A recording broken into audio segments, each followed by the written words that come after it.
दर्द दिल के बढ़ा के गइल, बहुत खर्चा करा के गइल। दर्द दिल के बढ़ा के गइल, बहुत खर्चा करा के गइल। हमके लागल कि लाइक करत पिया यार, बाकी ठेंगा दिखा के गइल। जी हाँ बच्चों, नमस्ते, गुड मॉर्निंग। गुड मॉर्निंग बच्चों। आज एक बड़ा ही इंटरेस्टिंग चैप्टर स्टार्ट होगा क्लास 11th फिजिक्स का, जिस चैप्टर का नाम है ग्रेविटेशन, है ना भाई। बहुत ही मज़ेदार वाला चैप्टर है ना। बहुत ही आनंद लगेगा ये चैप्टर में। तो भाई अगर ये चैप्टर का हम बात कर लें, तो अगर हम ये चैप्टर का बात करें तो ये चैप्टर से नीट में 2 से 3 क्वेश्चन भैया नीट में कंफर्म है ना, नीट में, ठीक। और भाई अगर हम बात करें जेईई का, तो 1 से 2 क्वेश्चन फिक्स है जेईई के लिए, है ना। अच्छा, यहां तक कि आ जाओ, यहां तक कि ये चैप्टर यही के लिए इंपॉर्टेंट नहीं है। ये चैप्टर अगर आप ठीक से पढ़ लोगे, इधर बैठ जाओ, इधर आ जाओ। अगर आप ये चैप्टर ठीक से पढ़ लोगे तो आपका जो है ना वो 12th फिजिक्स का एक चैप्टर है इलेक्ट्रोस्टैटिक्स, वो आपका कुछ पोर्शन क्लियर हो जाएगा, है ना। क्योंकि यहाँ ये ग्रेविटेशन और इलेक्ट्रोस्टैटिक्स में ज़्यादा कुछ फर्क नहीं है। कैसे फर्क नहीं है हम लोग डिटेल चर्चा करेंगे, है ना, तब ज़्यादा अपन को समझ आएगा। अच्छा भाई, ये ग्रेविटेशन, ये जो ग्रेविटेशन है, इसमें पढ़ना क्या क्या है, कंटेंट क्या है, तो आपके सामने ये चैप्टर का नाम है, टॉपिक्स लिखा हुआ है ना आपके सामने। अपन को सबसे पहला टॉपिक पढ़ना है न्यूटन्स लॉ ऑफ ग्रेविटेशन, जो कि बहुत ही बेहतरीन टॉपिक आएगा, बहुत ही इंपॉर्टेंट टॉपिक है। और ये टॉपिक से न्यूमेरिकल सेक्शन बहुत आता है। मतलब अगर न्यूटन्स लॉ ऑफ ग्रेविटेशन आपने पढ़ लिया, है ना, तो आपके लिए ये न्यूमेरिकल सेक्शन बड़ा काम का चीज होगा। एग्जैक्टली वहां पे इलेक्ट्रोस्टैटिक्स, है ना, का लॉ आता है, कूलम्ब्स लॉ ऑफ इलेक्ट्रोस्टैटिक्स आएगा। ज्यादा कुछ फर्क है नहीं दोनों में, है ना। क्या फर्क नहीं है अभी समझेंगे, है ना। सेकेंड टॉपिक अपन को पढ़ना है ग्रेविटेशनल फील्ड। जैसे कि आप अगर इलेक्ट्रोस्टैटिक्स पढ़ोगे तो वहां पे इलेक्ट्रिक फील्ड पढ़ाया जाता है ना। बस वहां पे इलेक्ट्रिक फील्ड के जगह पे यहाँ पे क्या है, ग्रेविटेशनल फील्ड है भाई, ठीक। और इसका इंटेंसिटी पढ़ना अपन को, जैसे वहां पे electric field intensity class 10th में अगर पढ़े होंगे तो वहां पे पढ़ाया जाता होगा, है ना। थर्ड टॉपिक पढ़ना अपन को एक्सेलरेशन ड्यू टू ग्रेविटी, है ना। ये बड़ा इंटरेस्टिंग टॉपिक है, ये न्यूमेरिकल सेक्शन के लिए भी बहुत इंपॉर्टेंट है। मतलब पहला topic, third topic is very important for your examination point of view. और अगर हम बात करें नेक्स्ट टॉपिक ग्रेविटेशनल पोटेंशियल भैया, या फिर ग्रेविटेशनल पोटेंशियल एनर्जी का बात कर लेते हैं ना। एग्जैक्टली वहां पे इलेक्ट्रोस्टैटिक्स में हम लोग पढ़ेंगे, है ना, इलेक्ट्रिकल पोटेंशियल एनर्जी पढ़ेंगे वहां पे। यहां पे ग्रेविटेशनल दिखाई दे रहा है, वहां पे इलेक्ट्रिकल दिखाई देगा। हाँ, क्या फर्क है दोनों में चर्चा करेंगे। ग्रेविटेशनल पोटेंशियल, यहां से ये दोनों टॉपिक से बेटा, ये दोनों टॉपिक से ग्राफिकल क्वेश्चंस नीट में आता है ना। ग्राफिकल क्वेश्चन नीट और जेईई में बहुत इंटरेस्टिंग टॉपिक आएगा ये भी। और अपन को जो अगला टॉपिक पढ़ना है वो ई एस्केप वेलोसिटी, बड़ी मजेदार लगेगा ई एस्केप वेलोसिटी पढ़ने में, बड़ी आनंद लगेगा, है ना। अब यहां तक तो इलेक्ट्रोस्टैटिक्स में काम कर जाएगा, इसके बाद जो टॉपिक है वो इलेक्ट्रोस्टैटिक्स से नहीं मिलेगा, ठीक है। आपको जो यहां तक है ग्रेविटेशनल पोटेंशियल, वहां पे इलेक्ट्रिक पोटेंशियल आएगा, मैच करेगा, उसके बाद आगे का टॉपिक नहीं मैच करने वाला है। ई एस्केप वेलोसिटी बड़ी इंटरेस्टिंग टॉपिक है, बहुत ही मजेदार, न्यूमेरिकल सेक्शन के लिए वेरी अगेन इंपॉर्टेंट टॉपिक, बहुत ही आनंद वाला, है ना। कुछ केपलर साहब का लॉ है, पढ़ेंगे क्या क्या लॉ था, 3 लॉ था, क्या क्या होता है अपन पढ़ेंगे, डिस्कस करेंगे। फिर सैटेलाइट का मोशन आया है ना। और लास्ट में टॉपिक अपन को पढ़ना है जियो स्टेशनरी सैटेलाइट। ये आपके सामने हो गया कुछ कंटेंट, है ना। समझ में आ रहा क्या बोल रहे हैं, ठीक है। तो ये कुछ कंटेंट हो गया आपके सामने ग्रेविटेशन का। उसके बाद हम लोग, है ना, एक एक करके स्टार्ट करते हैं न्यूटन्स लॉ ऑफ ग्रेविटेशन। फिलहाल ये टॉपिक को स्टार्ट करने के पहले कुछ बेसिक बात करें, क्या बोलता है, कर ले स्टार्ट। बोलना बे। करे चल ठीक। तो भाई स्टार्ट करते हैं जर्नी वहां से कि भाई है ना कि ये आया कहां से। ऐसा नहीं है कि न्यूटन साहब पहली बार है ना ये ग्रेविटी को लेकर के खोज कर रहा था, ऐसा नहीं है भैया।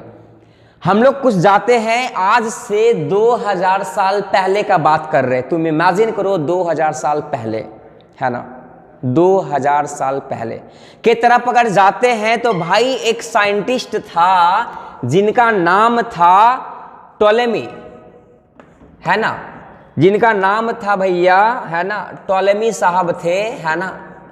थ्योरी था, जिस थ्योरी का नाम था, है ना, जिस थ्योरी का नाम था जियोसेंट्रिकल मॉडल, जिसको अपन कह सकते हैं ना, जियोसेंट्रिक मॉडल कहते हैं अपन। ये नहीं लिखोगे, हाँ मेन उधर है, जियोसेंट्रिक मॉडल। ये आपका टोलेमी साहब एक मॉडल दिया था, जियोसेंट्रिक मॉडल। और ये मॉडल में उन्होंने क्या बताया था कि अर्थ जो है वो सेंटर पे होता है, अर्थ जो है वो सेंटर पे होता है और इसके चारों तरफ, है ना, इसके चारों तरफ मैटर घूम रहे होते हैं, है ना, इसके चारों तरफ मैटर घूम रहे होते हैं। मतलब इन्होंने क्या किया था, इस मॉडल में क्या माना था कि अर्थ जो है भैया, अर्थ जो है वो कहाँ पे प्रेजेंट है, सेंटर पर है, ठीक है। अर्थ कहाँ पे है, सेंटर पे है, ठीक। बाकी और जितने सारे मटेरियल हैं, जितने सारे वस्तु वो चारों तरफ, सेंटर के चारों तरफ घूम रहे हैं। ये किनका था, टोलेमी साहब का जियोसेंट्रिक मॉडल था। बाद में उसके बाद 5th सेंचुरी एडी का बात करते हैं तो आप नाम सुने होंगे आर्यभट्टा का, है ना, वो इंडियन के ही थे, इंडिया के ही थे। तो आर्यभट्टा का था ये, इन्होंने फिर एक और अपना मॉडल दिया था, है ना, आर्यभट्ट।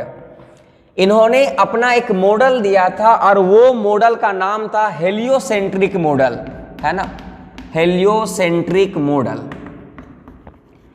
इन्होंने मॉडल के बारे में, ये मॉडल के बारे में क्या बताया था कि अर्थ जो है वो सेंटर पे नहीं होता है ना। उस थ्योरी को डिस्कार्ड कर दिया अपन आर्यभट्टा साहब जी, और इन्होंने इसके बाद एक मॉडल दिया जिसका नाम है हेलियोसेंट्रिक मॉडल। और ये बता दिया कि अर्थ सेंटर पे नहीं होता है, सेंटर पे कौन होता है, सन होते हैं, सन एट सेंटर। और बाकी जो भी वस्तु है, जो भी मटेरियल है, वो चारों तरफ से सन के चारों तरफ से क्या कर रहा है, रिवॉल्व करता है। भाई ये कौन, आर्यभट्टा जी, ठीक। बाद में और साइंस डेवलप्ड हुआ, अब अपन आते हैं एग्जैक्टली, है ना, 16th सेंचुरी में डायरेक्ट आ जाते हैं। और खोज होते रहा, बीच में और साइंटिस्ट आए, अपना थ्योरी देते गए, है ना। अब अपन बात करते हैं 16th सेंचुरी में आ गए, है ना। 16th सेंचुरी में एक और साइंटिस्ट आया था जिनका नाम था निकोलस, है ना, निकोलस और कॉपरनिकस, है ना, निकोलस कॉपरनिकस, एक साइंटिस्ट का नाम था निकोलस कॉपरनिकस। इन्होंने क्या बोला था, इन्होंने जो आर्यभट्ट साहब जी मॉडल दिए थे, हेलियोसेंट्रिक मॉडल, इस मॉडल को उन्होंने बढ़ाया, सपोर्ट किया, नहीं कि है ना, सन जो है वो कहाँ पे होता है, सेंटर पे होता है, अर्थ सेंटर पे नहीं होता है। ये कौन बोला था, निकोलस कॉपरनिकस बोला था, ठीक है, लगभग में 16th सेंचुरी में, ठीक है। उसके बाद और साइंस बढ़ते गया। उसके बाद आते हैं अपन एक लास्ट टॉपिक, अपन एक और आए साहब जी, जिसका साहब का नाम था केपलर साहब, है ना। यहाँ पे लॉ भी होगा उनका, देखो, है ना, ये लॉ, ये केपलर्स लॉ, है ना। तो केपलर साहब जी आए, उन्होंने भी, है ना, उन्होंने ये थ्योरी को सपोर्ट किया। और थ्योरी को सपोर्ट करने के बाद इन्होंने 3 लॉ दिया था, है ना। केपलर का 3 लॉ था। अभी हम लोग पढ़ेंगे कि कौन कौन सा लॉ आता है, अपन चैप्टर में डिटेल चर्चा करेंगे। तो ये केपलर साहब का लॉ आता है, 3 लॉ था, वो कौन कौन सा लॉ था, है ना, उन्होंने बताया था, चर्चा करेंगे चैप्टर में। एंड फाइनली इसके बाद जाकर के, है ना, इसके बाद जाकर के, है ना, वो जमाना आ गया। वो जमाना किन का आ गया था, न्यूटन साहब का, ठीक है। इसके बाद केपलर का थ्योरी को सपोर्ट किया न्यूटन साहब, है ना। न्यूटन साहब जो है, आप जानते होंगे न्यूटन साहब का स्टोरी, है ना, कि वो कहाँ बैठे हुए थे, बताओ कहाँ बैठे हुए थे। सेव था क्या, सेव था। वो सेव के पेड़ के नीचे बैठे हुए थे, है ना, और वो कुछ न्यूज़पेपर वगैरह पढ़ रहा था और सडन ऊपर से क्या गिरता है, सेव। तो उसके दिमाग में सडन स्ट्राइक करता है भैया कि ये सेव जो है, एप्पल जो है, वो नीचे क्यों आया, क्यों नीचे आया, ये सेव जो है वो नीचे ही क्यों आया। तब से ये न्यूटन साहब का जो है वो सर्च स्टार्ट हो गया और उन्होंने एक बहुत ही एक बहुत ही शानदार रिजल्ट पाया बहुत सालों के बाद। और न्यूटन साहब का एक लॉ आया था ग्रेविटेशन से रिलेटेड, उन्होंने ये बताया था कि कोई भी वस्तु को आप ऊपर फेंको तो वो हमेशा नीचे की तरफ आता है, क्योंकि अर्थ है एक पावर लगाता है, एक फोर्स लगाता है, जिसको क्या कहते हैं, ग्रेविटी कहते हैं या ग्रेविटेशनल फोर्स कहते हैं, है ना। पानी जो है वो नीचे गिरता है, वर्षा का जल नीचे होता है, क्या रीजन है ना, नीचे अर्थ अपन पुल कर रहा चीजों को, है ना, ग्रेविटेशनल के वजह से।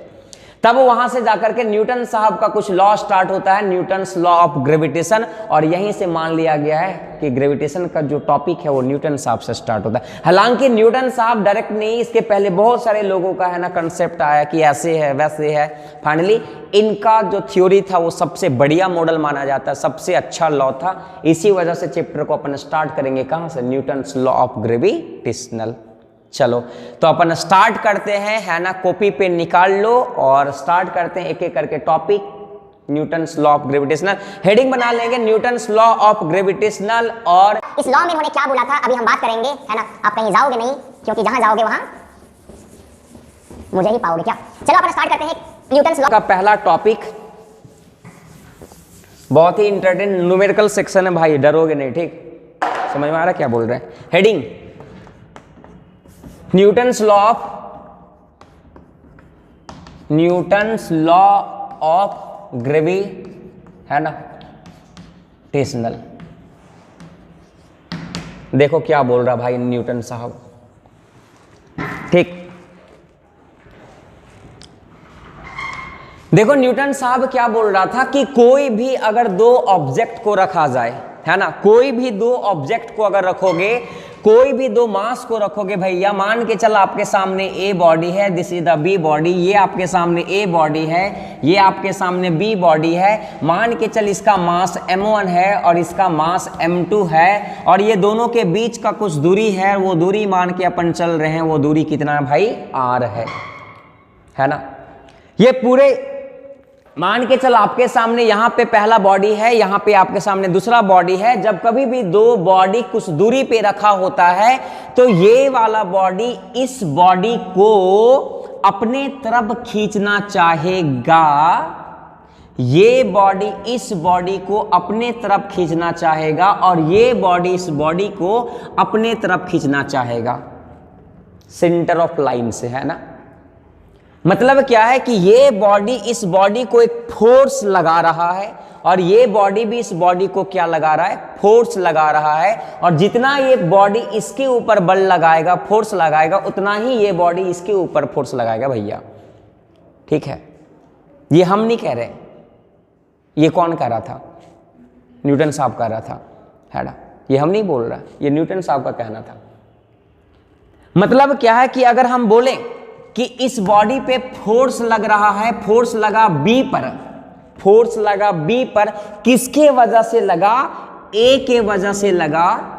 ये बोल सकते हैं कि फोर्स लग रहा है बी बॉडी पे ए बॉडी के वजह से, और ये बॉडी भी इसके ऊपर फोर्स लगाएगा, और वो फोर्स लगेगा किसके ऊपर, ए के ऊपर लगाएगा, कौन, बी लगाएगा। अच्छा अपन बोल सकते हैं अगर मैग्नीट्यूड का बात करें कि force A B is equal to force B A, magnitude, है ना, क्योंकि दोनों का फोर्स का डायरेक्शन देख उल्टा है ना, एक इधर खींच रहा है, एक इधर खींच रहा है ना। तो ये मोड लगा दिए, मतलब मैग्नीट्यूड का बात कर रहे हैं, ठीक। समझ में आ रहा है क्या बोल रहे हैं, वही समझ में आ रहा है क्या बोल रहे हैं, समझ में आ रहा है।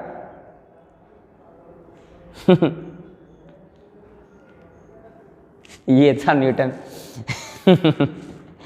तो मतलब क्या कहना था कि जो भी फोर्स होते हैं, न्यूटन साहब का बेसिकली, है ना, इस न्यूटन्स लॉ ऑफ ग्रेविटेशन में दो पॉइंट आता है। पहला पॉइंट ये आता है ना, कि फोर्स जो होता है, force exerting between two bodies, है ना, force exerting between two bodies is directly proportional to product of their masses, है ना।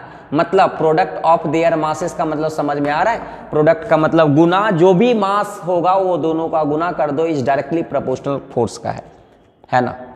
ये आपका पहला पॉइंट हो गया। अपन ऐसे लिख सकते हैं, थोड़ा ढंग से लिख लेते हैं, है ना। पहला पॉइंट अपन बना के लिख सकते हैं कि force is directly proportional to product of their masses, मतलब force is directly proportional to m1 into m2।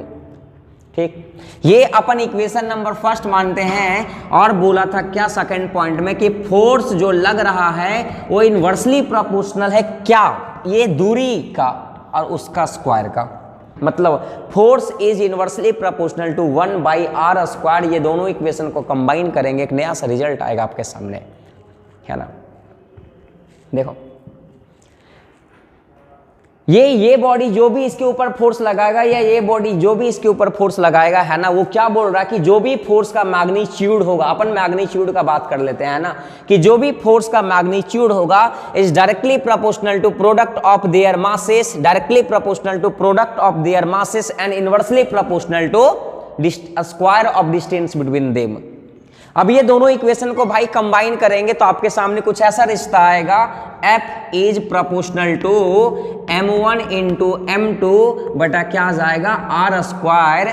और ये प्रोपोर्शनल के साइन को बेटा यहां से हटाएंगे तो आपके सामने एक नया सा टर्म आएगा जिसका नाम क्या होता है, G, capital G m1 m2 बटा क्या लिख सकते हैं r², छोटा बड़ा जो भी है कर लो, अपना कोई दिक्कत नहीं है। और आपके सामने यही जो है ये फोर्स जो लग रहा है वो कितना कौन बताया था, न्यूटन साहब बताया था, समझ में आया।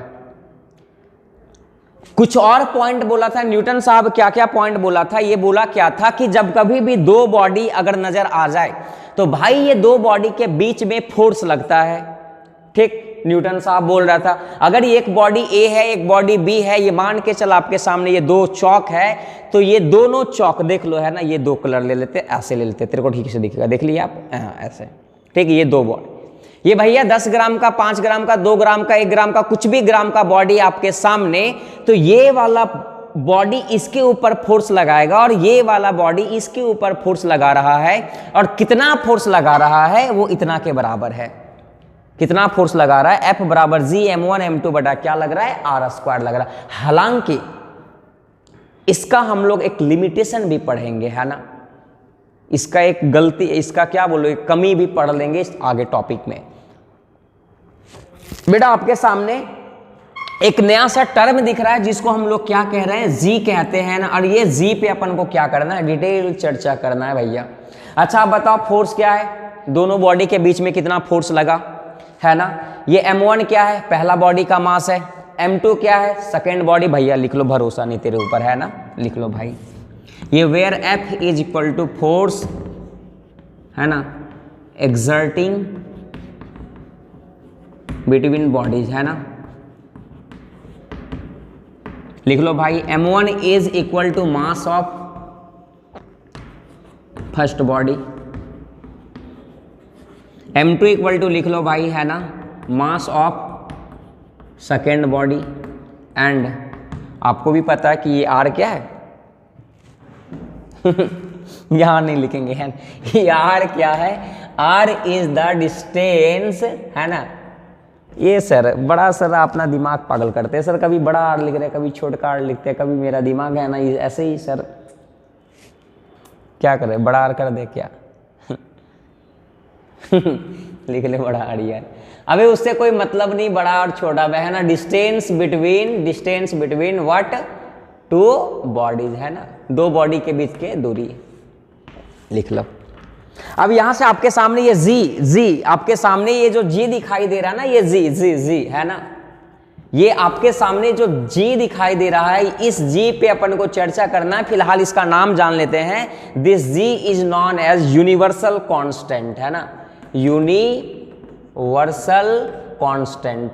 इस G को अपन क्या कहते हैं, यूनिवर्सल कांस्टेंट कहते हैं, या फिर इस G को यूनिवर्सल ग्रेविटेशन कांस्टेंट भी आप बोल लो, कोई दिक्कत नहीं। इसको अपन एक और बोल सकते हैं, यूनिवर्सल ग्रेविटेशन ग्रेविटेशन कांस्टेंट। अब भैया कांस्टेंट है, आपको भी पता है तो इसका कुछ वैल्यू होगा भाई, कांस्टेंट टर्म है तो इसका कुछ वैल्यू होगा, बिल्कुल वैल्यू है तो चर्चा करेंगे ना आगे, काहे का इतना जल्दीबाजी है। फिलहाल आपके सामने ये कुछ रहा topic Newton laws of gravitation से रिलेटेड। भाई न्यूटन साहब क्या बोला था कि जब कभी भी दो बॉडीज आएंगे, जैसे मान के चल हम एक बॉडी और एक आप एक बॉडी है ना, जो आप मुझे जो देख रहे वो भी तो आपका भी तो 40 50 60 केजी के हैं और हम भी तो हैं भाई। अगर आप 50 किलो हम भी 50 किलो, तो ये बोला था कि मेरे को तेरे ऊपर बल लगेगा और तेरे को मेरे ऊपर बल लगेगा भैया, तो तू फिर वहां बैठा बैठा क्या कर रहा। अच्छा ये साहब जी का एक और बात बताना तो भूल गए, इनका जो भी फोर्स लग रहा है ये फोर्स हमेशा एंड हमेशा कैसा होता है, अट्रैक्टिव इन नेचर होता है। अट्रैक्टिव इन नेचर का मतलब समझ में आया? अट्रैक्टिव इन नेचर का मतलब ये वाला बॉडी इसको हमेशा खींचेगा और ये वाला बॉडी इसको हमेशा खींचेगा, मतलब एक बॉडी दूसरे बॉडी का क्या आएंगे, क्लोज आएंगे, नजदीक आएंगे। अगर काश ऐसा मेरे तेरे साथ ऐसा हो जाता तो कितना आनंद आता। क्या बोल रहा है ना अगर ऐसा हो जाता तो भाई तू भी वहां बैठा रहता, हम यहाँ पढ़ा रहे थे जाए लेकिन अभी समझेंगे आखिर ऐसा क्यों नहीं होता। हाँ हम लोग समझेंगे कि भाई दो बॉडीज के बीच में फोर्स तो लग रहा है, लेकिन वो फोर्स का मैग्नीट्यूड कितना वैल्यू आ रहा है उसके ऊपर डिपेंड कर रहा है कि हम तेरे को खींच पाएंगे या तू मेरे को खींच पाएगा या नहीं, है ना। ये डिफाइन करता है, ये फोर्स का मैग्नीट्यूड करता है। भैया आपको भी पता है ना, कि चारों तरफ से है ना प्लैनेट जो है वो चारों तरफ से घूम रहे हैं, और पता वो उसका रीजन क्या है? यही रीजन है ना, ग्रेविटेशनल के वजह से। समझ में आ रहा है ना। आज ग्रेविटेशनल नहीं होता तो आप दुनिया को इमेजिन नहीं कर सकते थे। ठीक, तो अपन करते हैं क्या कि ये टॉपिक हो गया, इसको थोड़ा सा जल्दी लिखो या फिर स्क्रीनशॉट करो, है ना, ताकि अपन आगे बढ़ सकते हैं। आपसे पूछेगा स्टेटमेंट वाला क्वेश्चंस, क्या पूछेगा कि भाई ये न्यूटन्स लॉ जो ग्रेविटेशन दिया था, क्या वो है ना, वो जो फोर्स लग रहा है वो always and always repulsive in nature, yes या नो? वो रिपेल करता है, बिल्कुल सही बात है ना, वेरी गुड। रिपल्सिव होता है साला, अट्रैक्टिव इन नेचर तेरे सामने लिखा है, मतलब एक बॉडी दूसरे बॉडी को ऑलवेज अट्रैक्ट करेगा। ठीक, ये फोर्स जो होता है वो इक्वल टू होता है जी m1 m2 बटा क्या होता है आर स्क्वायर होता है, जहां पे जी ये जी का वैल्यू कितना आप बचपन से जानते हैं, ये जी का वैल्यू कितना होता है 9.8 अबे वो स्मॉल जी का वैल्यू होता है ना, ये कैपिटल जी है, कैपिटल जी और बड़ा जी में ना, कैपिटल जी और स्मॉल जी में बहुत फर्क होता है ना। तो ये कैपिटल जी पे भी चर्चा करेंगे, तो हेडिंग बना लो है ना, चर्चा ऑन कैपिटल जी, हेडिंग बना लेंगे सब कोई, है ना। उसके बाद न्यूमेरिकल सेक्शन तो करना है भैया, खूब न्यूमेरिकल्स करना है ना। चलो अपन को खूब न्यूमेरिकल्स करना है ना, तो हेडिंग बना लिया जाए। समझ में आ रहा है? अरे कुछ तो बोलो ना भाई, समझ में आ रहा है? बोल हाँ ना बोल, कुछ तो बोल। हेडिंग बनाओगे चर्चा ऑन जी,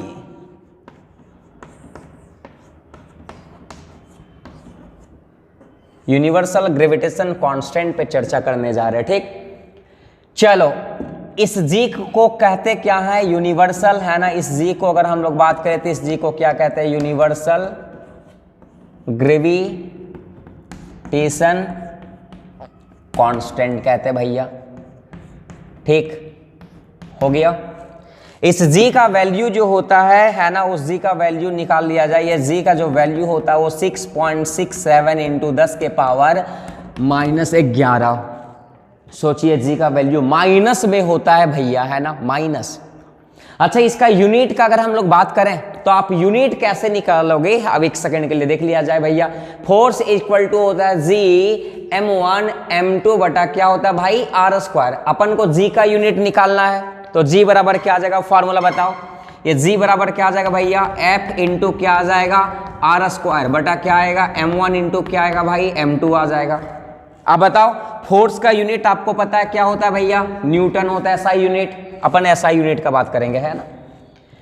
न्यूटन, दूरी दूरी दूरी, मीटर स्क्वायर बटा मास, मास, मास का यूनिट, अरे ऐसा यूनिट, ग्राम ग्राम, किलोग्राम क्या होता है? अबे केजी, केजी, किलोग्राम क्या होता है? केजी। अच्छा केजी गुने केजी, केजी का क्या हो जाएगा भाई? स्क्वायर हो जाएगा, है ना। अपन इसको नीचे से कहाँ ले जाएंगे? ऊपर, तो क्या हो जाएगा? न्यूटन मीटर स्क्वायर पर केजी। ऐसे ये आपका क्या हो गया? यूनिट हो गया भैया। तो अपन यहां पे लिख सकते हैं क्या? न्यूटन मीटर स्क्वायर, है ना। ठीक, ये आपके सामने हो गया यूनिट। मतलब इसका आप यूनिट भी लिख सकते हैं, एसआई यूनिट लिख सकते हो, है ना। छाप लो भाई, है ना। चलो इसका और कुछ बात करते भाई जी का, है ना। जी का डायमेंशन, जी का डायमेंशन बहुत इंपॉर्टेंट क्वेश्चन है। जी का डायमेंशन बहुत इंपॉर्टेंट क्वेश्चन, बहुत बार नीट में, बीएचयू में, है ना, बहुत बार झारखंड कंबाइन, बिहार कंबाइन में डायमेंशन को लेकर के क्वेश्चन आया। अब डायमेंशन इसका कैसे निकालोगे, है ना। इसका डायमेंशन कैसे निकालोगे भैया? तो ये फार्मूला आपको पता होना चाहिए। जी, जी बराबर क्या है? F, force. फोर्स का डायमेंशन पता आपको? फोर्स का क्या होता है जल्दी बताओ। वेरी गुड, आपने इशारा कर दिया। क्या इशारा कर दिया? ml² t - 2, यही होता? बताओ जल्दी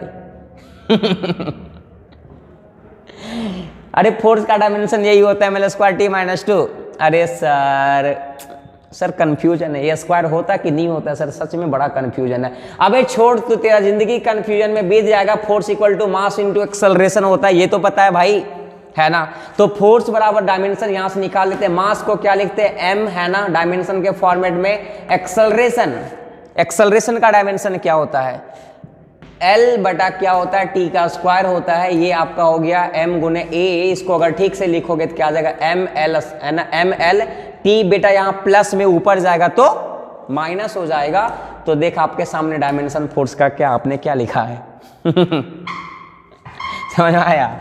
यहां पे होता है आपका डायमेंशन क्या होता है? mlt - 2। ये किसका डायमेंशन हो गया? फोर्स का, है ना। ये फोर्स का डायमेंशन हो गया बेटा। आर दूरी, दूरी, दूरी, लेंथ, लेंथ का क्या होता है? कोई बताओ लेंथ का क्या होता है? माफ करोगे यार, l² r² था ना, है ना। फॉर द क्या था फॉर्मूला? F बराबर क्या है? G m1 m2 बटा क्या है? r² है। तो G बराबर क्या हो जाएगा फॉर्मूला? G बराबर क्या हो जाएगा? F इंटू क्या हो जाएगा? r²। r का मतलब दूरी, लेंथ, लेंथ का क्या था? स्क्वायर, है ना। तो 2 यहां और 1 यहां, 2 और 1 कितना हो जाएगा? 3। रियली सॉरी होता है छापो ये। चलो हो गया।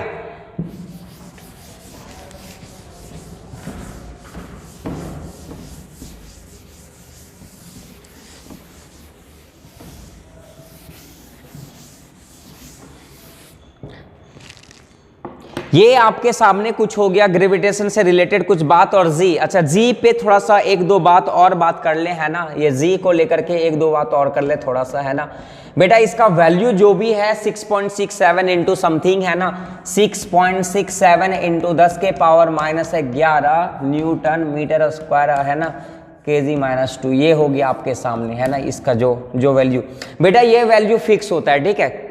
हमेशा दिमाग में रखोगे, ये कैपिटल जी का वैल्यू फिक्स होता है पूरे ब्रह्मांड में। आप कहीं भी चले जाओ, ये जी का वैल्यू ऑलवेज फिक्स होता है, ये कभी चेंज होने वाला नहीं है ना।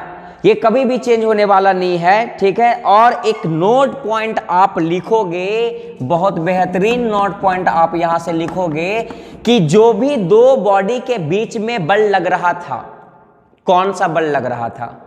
इलेक्ट्रोस्टैटिक फोर्स लग रहा था अबे ग्रेविटेशनल पढ़ेंगे तो इलेक्ट्रोस्टैटिक्स कहाँ से लगेगा भाई? कुछ भी बोल देना तेरे को। अरे सर लॉकडाउन में क्या करे सर, दिमाग थोड़ा सा।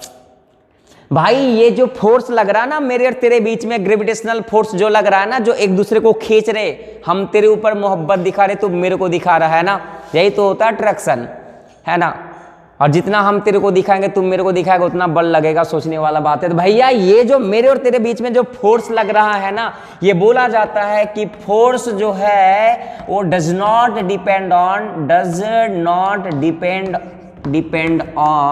Depend on any medium. Very important बात है, वेरी इंपॉर्टेंट। नीट में 4-5 बार क्वेश्चन आ चुका है, यहां से डाटा देकर के आएगा। मतलब क्या है कि फोर्स जो मेरे और तेरे बीच में लग रहा था वो कोई मीडियम पे डिपेंड नहीं करेगा भैया। मतलब अगर हम और तुम हवा में हैं तो मान के चल हम और तुम ये हो गए हम, ये हो गया तू, है ना, ये हो गया तू, ये हो गए हम। मान के चल मेरे और तेरे बीच में फोर्स लग रहा था, वो फोर्स लग रहा था 100 न्यूटन और हम लोग थे बैठे अभी हवा में। ठीक, वेरी गुड।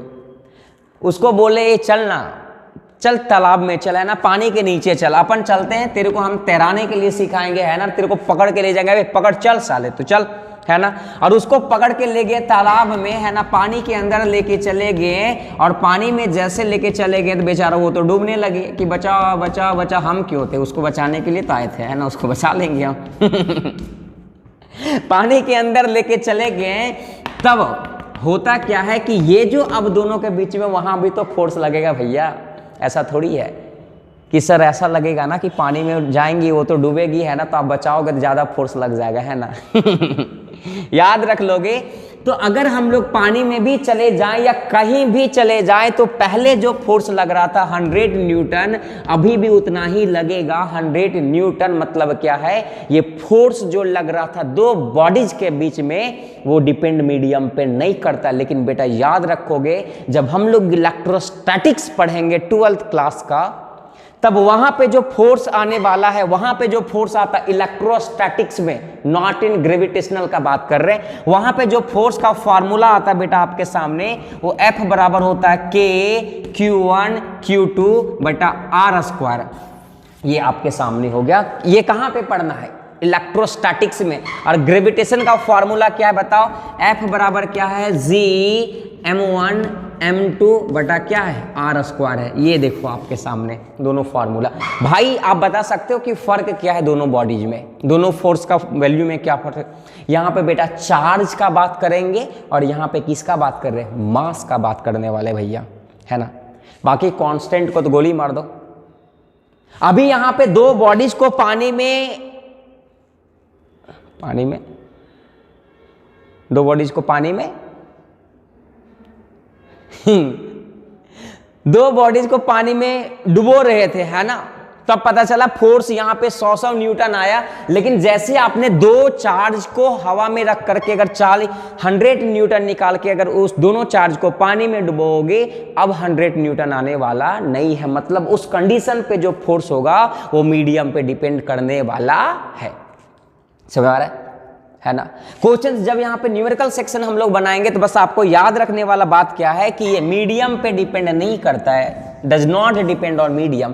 कहीं भी लेके चले जा, केरोसिन तेल में जाके छिड़क दे, कोई दिक्कत नहीं है, उसका बाल वाल सब खत्म हो जाए। क्या बोल रहा है, एकदम डाल ऐसे पेट्रोल डाल दे, बाप रे, मना माफ कर दो भाई, ऐसे नहीं है ना, ऐसे नहीं बोलते हैं ना, ऐसे नहीं बोलते।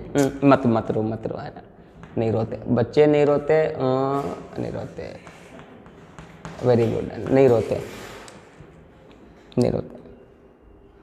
आपको इसको पटक दे केरोसिन तेल में, अपन भी जाएगा साथ में, उसको पटक दे पेट्रोल में, अपन भी जाएगा, अपन को पटक दे, दोनों को पटक दे पानी में, कहीं भी कोई फर्क नहीं पड़ने वाला। जो पहले मोहब्बत था वो अभी भी लगेगा, है ना। लेकिन साला ये इलेक्ट्रोस्टैटिक्स में नहीं होगा ऐसा, समझ में आ रहा है। तो आपके सामने ये फॉर्मूला है ग्रेविटेशन का, F बराबर G m1m2 बटा R², है ना। अब इसके बेसिस पे अच्छा आपसे एक और क्वेश्चंस पूछने वाले हैं, कोई आप बता दो मेरे को। एक स्पेशल पॉइंट आपसे अगर हम पूछेंगे तो क्या आप बता दोगे? अगर आपसे मैं चाहूंगा एक स्पेशल पॉइंट का जवाब, क्या आप बता दो कि F बराबर G हो सकता है? अगर हम चाहेंगे F बराबर G करना तो क्या ये F बराबर G कभी हो सकता है? बताओ तो। इस फॉर्मूला को देखिए, इस फॉर्मूला को देखने के बाद आप बताओ मेरे को क्या F बराबर G हो सकता है। देखो एक बार नहीं 1000 बार देखो इस फॉर्मूला को, मेरे को नहीं देखने बोल रहे हैं ना। इस फॉर्मूला को देखो, क्या ये F बराबर G हो सकता है? कभी भी हो सकता है। यस सर हो सकता है ना। वो कब हो सकता है कि सर मास जो लिए हैं, अगर वो मास का वैल्यू 1 kg मान लिया जाए और ये M2 का भी वैल्यू 1 kg मान लिया जाए और ये दोनों के बीच का दूरी है वो भी 1 मीटर मान लिया जाए भैया, है ना। अगर ये 1 kg 1 मीटर तो क्या F बराबर G नहीं आएगा? 100% आ जाएगा। मतलब ये कब आएगा? वेन है ना M1 बराबर M2 बराबर कितना kg? 1 kg एंड R बराबर कितना मीटर? 1 मीटर। यूनिट कर दिया जाए, समझ में आ गया? ठीक, देन F बराबर क्या हो जाएगा? G।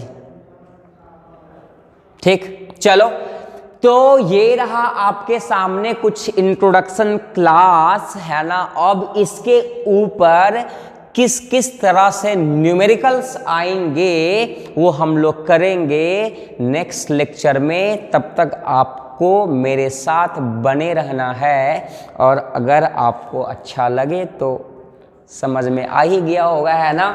और इसके बाद किस तरह से किस वेराइटीज ऑफ क्वेश्चन न्यूमेरिकल्स आता है जेईई में, नीट में, वो मिलेंगे अगला लेक्चर में। तब तक आपसे मैं लेना चाहता हूं अलविदा। मिलते हैं अगला लेक्चर में। जय हिंद।